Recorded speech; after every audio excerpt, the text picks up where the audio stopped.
I'm home. Oh my goodness. Well, you've probably been wondering where I've been. And I've been a little busy. I just got back home from the US Championships in Eugene, Oregon, which went really well. But before I get to all that, I want to pick back up where I left off, which was the Vulcan Vault.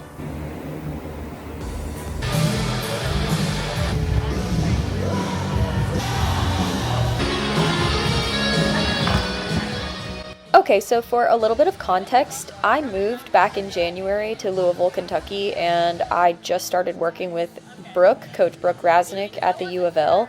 Going into USA's, we knew it would be our first time working together in a competition, so we needed a low-key opportunity to just practice what we were going to do at USA's because she had never coached me in a meet. I think working with Brooke is a really good fit for me because I'm really experienced, obviously, and she's great because we can bounce ideas off of each other and then come to a consensus as to what the call is, based on what she's seeing and I'm feeling.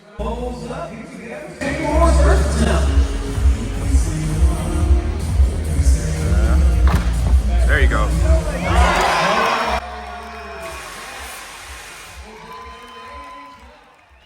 That was 4 meters 69, which is about 15 feet 5 inches. And I put some daylight over that. I was really pleased with that jump. Unfortunately, I was not able to put together the same jump at the next height, which was 483. But what's awesome is that is the same exact height I was going to go on to win the US Championships with. Oh. Hello, Natalie's nose. What a goober. I'm like trying to find what I can do over and over and over. Right. Right now, the most important thing is just really getting my approach dialed in, and one way to do that is doing approaches on the track with a tape box. So you take out the actual vaulting part of it and you just do your approach. Cool shots with the storm coming in the background. Oh, oh, oh. Bye!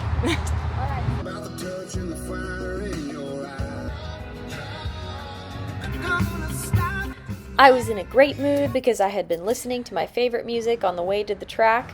I had my wagon full of supplies. I was ready to go to take on my last jump session before leaving for USA's.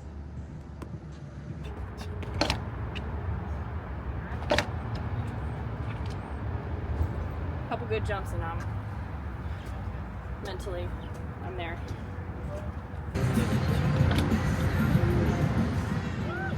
My goal for this practice was quality over quantity and to mimic as closely as I could what I was going to do out in Eugene. It always feels good to have a great practice right before you leave for a championship.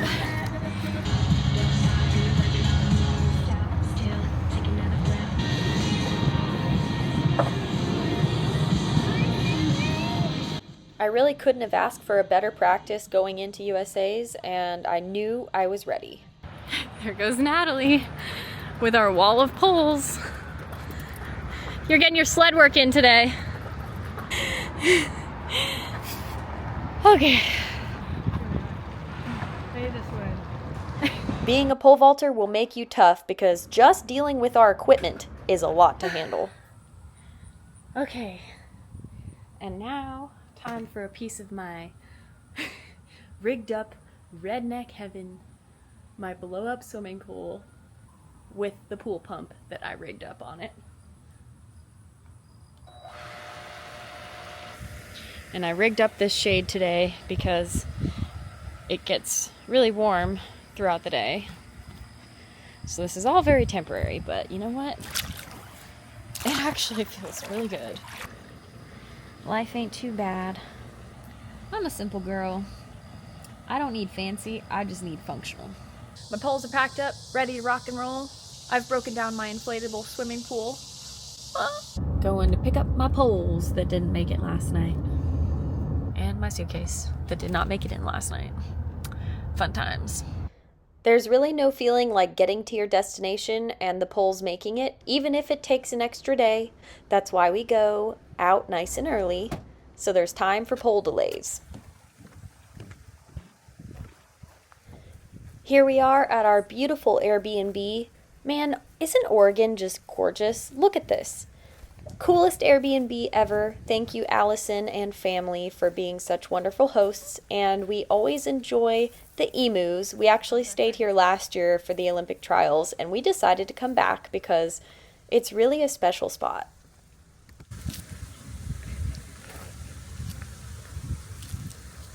Emus really love kale. If you didn't already know this, now you know. See if we can go get the others. Yeah. They don't like, or they can't eat the stem very easily, so I'm like breaking it up. Yeah. Oh, did you get it? Don't peck my camera. Little slice of heaven out here. We spent a good bit of time enjoying the property, but there was still much work to do. And I felt right at home here because their kids remembered me from the previous year. They cheered me on at the Olympic trials too. And you know what? It really helps to feel surrounded by love when you're about to compete. Maybe we can reset up the table. Morning pictures.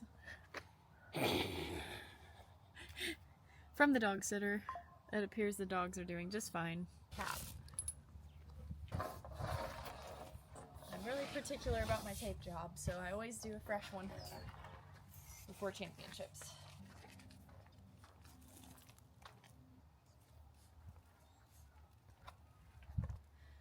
Round once normal, flip it inside out. And now the tape is inside out with the sticky side out. And that's exactly how I like it. I've also been experimenting with the black tape, and I was like, oh, I like this. No, I don't. I like this. No, I don't. And then I did end up actually jumping with it at the meet. This is my beautiful work here. I'm very proud of it.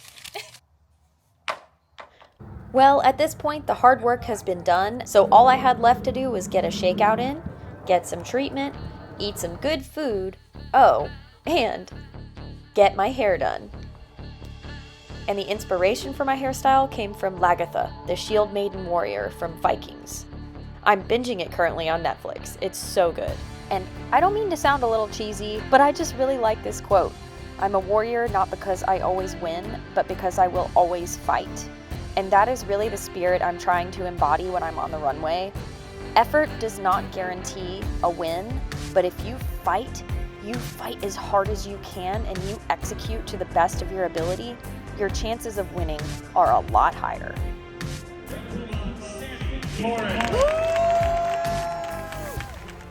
And a quick shout out here for Whitney at Mother Cutter Studio out of Eugene, Oregon. Girl, you killed that hairstyle. Thank you so much. Just look at that.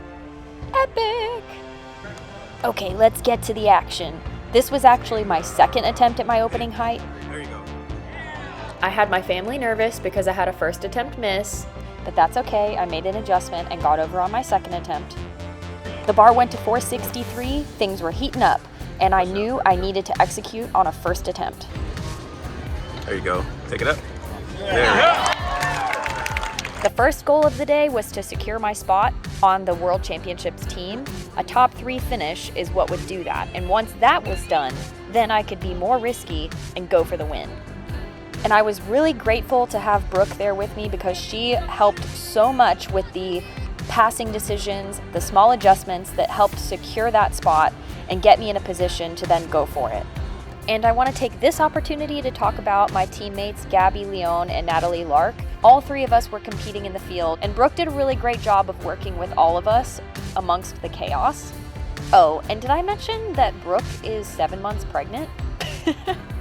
And now she is officially the first woman to coach a vaulter, male or female, to a U.S. national title. Brooke goes above and beyond to support her athletes, and it definitely shows.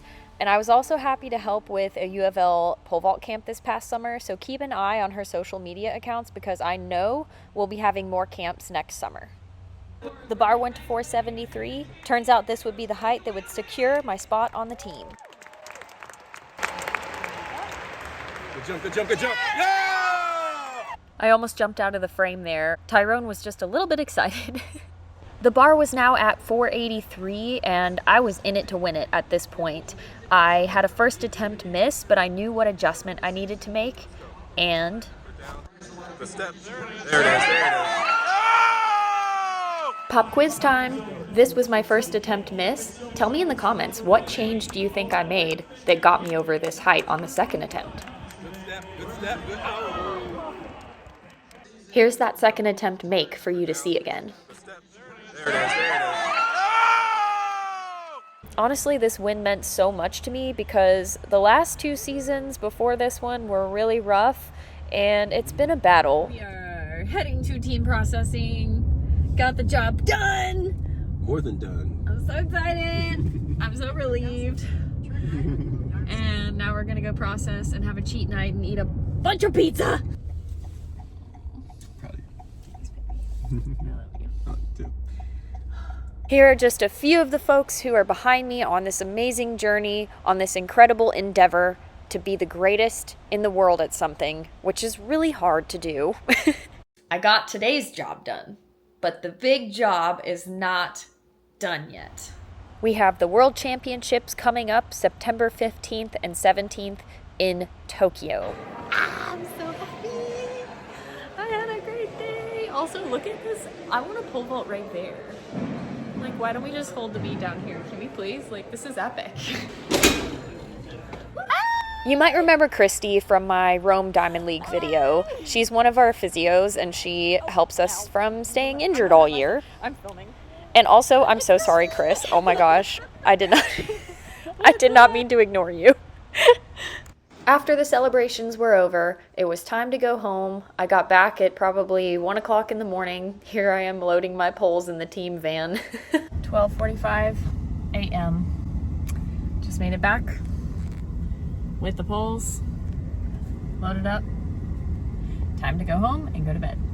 And it was also time to get some recovery in and get right back to work because things are just heating up. I still have 2 Diamond Leagues left for the season. I will be competing in Brussels and in Zurich, the Diamond League final. And then I will be heading to Tokyo. Flashback to 2019. This is the first time I've actually heard of a project like this.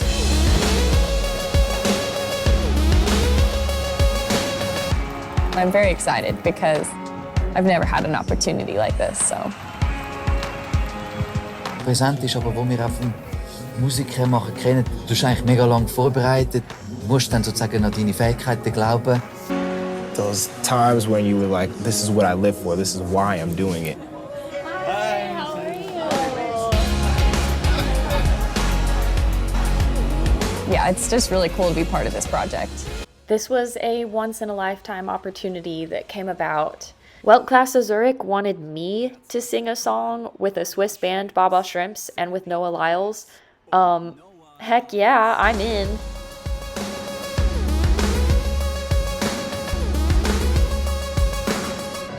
My heart was about to jump out of my chest right here.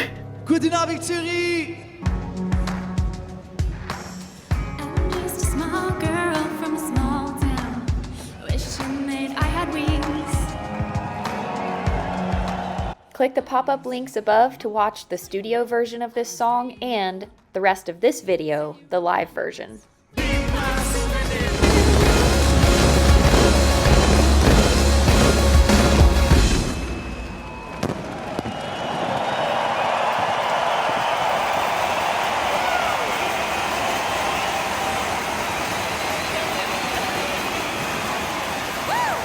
Danke vielmals, Weltklasse!